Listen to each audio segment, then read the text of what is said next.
Hello everyone, this is Vikram Kumar. I am Microsoft intern and Google CSSI intern.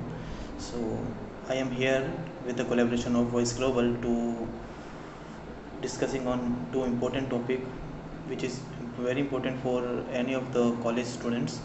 The first one is the how to accept it into Google Summer of Code, which is most prestigious open source program, and the second one is which is the dream of any college student, how to accept it into big MNCs like Microsoft, Google and Amazon. So first one, we are talking about how to accept it into Google Summer of Code. As we all know, Google Summer of Code is the biggest open source program. So there are very much talking about, but I have made some slides.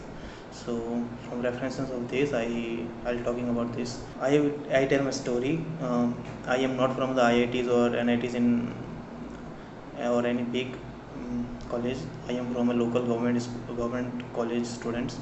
So for me, accepting into GSOC is a very tough competition because I don't have any guidance, don't know how to accept into this, but from the LinkedIn and some of the seniors, I connected with the Google Summer of Code. I heard about Google Summer of Code. So the first phase is to select an organization. As you all know, the Google Summer of Code is happen on end of February and the starting of March every year.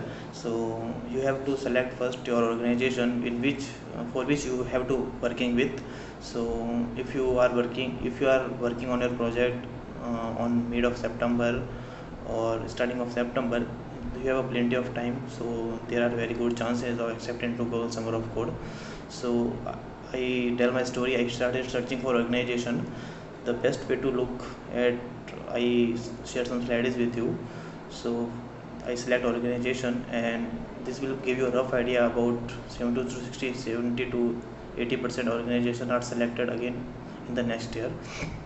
So my basic field are uh, neural network, artificial intelligence and machine learning. So I want to work with those organizations who are already working in the Google Summer of Code on this domain. So I made a list of this organization and start connecting with this organization, like their mentors, their students. uh, I connected with them through LinkedIn, through any social media platform or any medium which I have connected through GitHub, all this medium. So the first and important thing is done about me. So I selected 3 to 4 organization in which some of there are Faro Consortium, Coal, Sun. But when I detail research into this organization, I found that Faro Consortium is a perfectly fit for me. So I joined Faro Consortium through the LinkedIn and through this mailing list. So you can all you can also get this mailing list from the Googles or through the GitHub.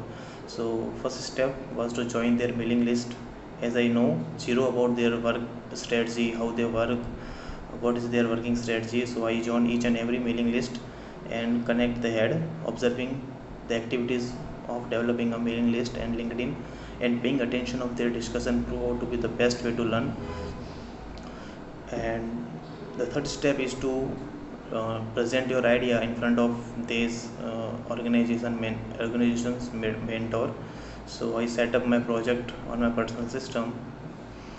So here is the next step to install their project on your system and run it. As said, you cannot be a developer until and unless you are a user. So first you have to user, then you have to developer.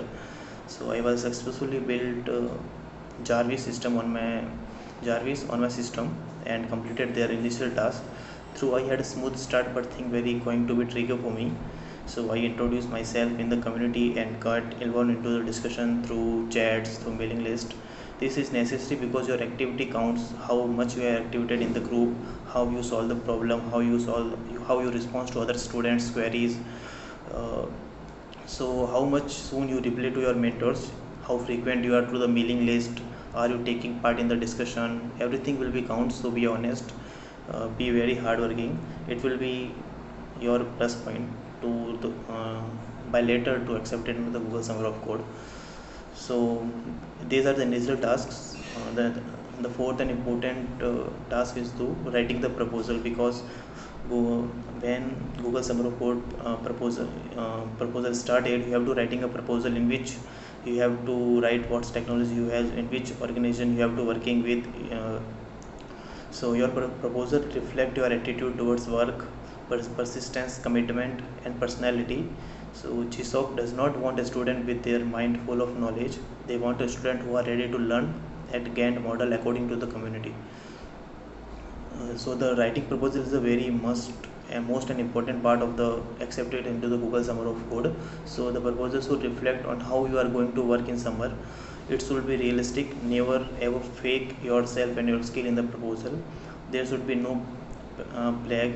If there is a need to take some data from the internet which is needed for your proposal, cite it, reference it. Always use attributions. So you can mention screenshot. If your project is about website or an app, you can attach rendered images, display how your project will look like after completion, how your weekly contribution goes, like in the first week what you have to be done, in the second week what you have to be done after the 1 month of GSOC, how your work has to be done and how much work you should be able to done. So you have to mention all this point into your proposal. Your proposal, there is no limit of pages in your proposal. The ideal proposal is about 15 to 16 pages. I also added my proposal with the slides. So in my case, the proposal template was given to me from my organization. So with the deadline of the proposal arriving, then I made my proposal accordingly, and it was 15 to 16 pages hardly. Many students make the proposal of 20 plus pages. It's depend from organization to organization. I wrote and submitted my proposal. It took me 4 to 5 days to make a decent proposal, because you have to research a lot. And the final day is the of course result day, and I got a mail from a Google that congratulations, you are accepted into Google Summer of Code. So then I realized that the 7 month of hard working is really worth for me. It is very pleasant moment for me, because I was totally determined to this Google Summer of Code, and due to this my college marks was also decreased, but not at all. I was very happy. So after the result, what you have done after the result, the next step is the community bonding period, in which you have to spend a month of learning more about your organization working strategy. You have to connect with your fellow mentors, fellow students, which are also accepted into the same organizations. This the one more important benefit of Google Summer of Code, you have to give a very good stipend, about 1.8 lakh. So this is a very good amount of money you can make in 3 months. So best of luck, and if you have any doubt, connect me through LinkedIn or any social media platform. I will guide you through that. Thank you very much.